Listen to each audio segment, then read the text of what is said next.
আসো সবাই, এখন আমরা শব্দটা পড়ি। জেবা মানে কি? যে বা যিনি। বিরাগী, এখানে বিভাগী আর বিরাগী, এখানে এই যে বি বা গি, আর এটা হচ্ছে বি রা গি। এটা হচ্ছে সেয়া অশুদ্ধ ভাষা, অশুদ্ধ ভাষা, আর এটা শুদ্ধ।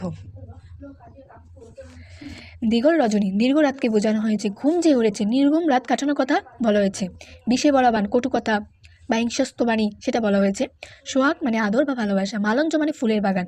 নিঠুরিয়া মানে নিষ্ঠুর, নির্দয়। ঠাই অর্থে স্থান, আশ্রয়। নিরন্তর, নিয়ত বা অবিরাম এখানে বোঝানো হয়েছে। এখন পাঠ পরিচিতি।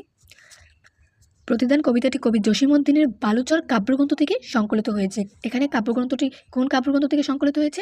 বালুচর কাব্যগ্রন্থ। এই কবিতা কবি ক্ষুদ্র স্বার্থকে বিসর্জন দিয়ে পরার্থপরতার মধ্যে যে ব্যক্তি নিজে জীবনের প্রকৃত সুখ ও জীবনের সার্থকতা নিহিত সেই বিষয়ে আলোকপাত করেছেন। এখানে পরার্থপরতা মানে কি? পরের উপকারকে বোঝানো হয়েছে। সমাজ সংসারে বিদ্যমান বিভেদ, হিংসা, হানাহানি দ্বারা আক্রান্ত হওয়ার সত্ত্বেও কবির কণ্ঠে প্রতিশোধ, প্রতিহিংসার বিপরীতে ব্যঙ্গ হয়েছে প্রতিময় এক পরিবেশ সৃষ্টির আকাঙ্ক্ষা। সে আমাদের এই সংসারটা সবাই হিংসা বিভেদে হানাহানিতে ভরা, কিন্তু এটার আমাদের প্রতিহিংসা না সৃষ্টি হয়ে আমাদের সৃষ্টি হচ্ছে কি? প্রতিশোধ বা প্রতিহিংসা না হয় তার বিপরীতে আমাদের ভালোবাসা স্বরূপ ভালো আচরণ, এই সৃষ্টি হয়েছে। কেননা ভালোবাসাপূর্ণ মানুষের নির্মাণ করতে পারে সুন্দর ও নিরাপদ পৃথিবী। কবি অনিষ্টকারীকে কেবল ক্ষমাই করে না, বরং প্রতিদান হিসেবে অনিষ্টকারীর উপকার করার মাধ্যমে পৃথিবীকে সুন্দর ও বাসযোগ্য করতে চেয়েছেন।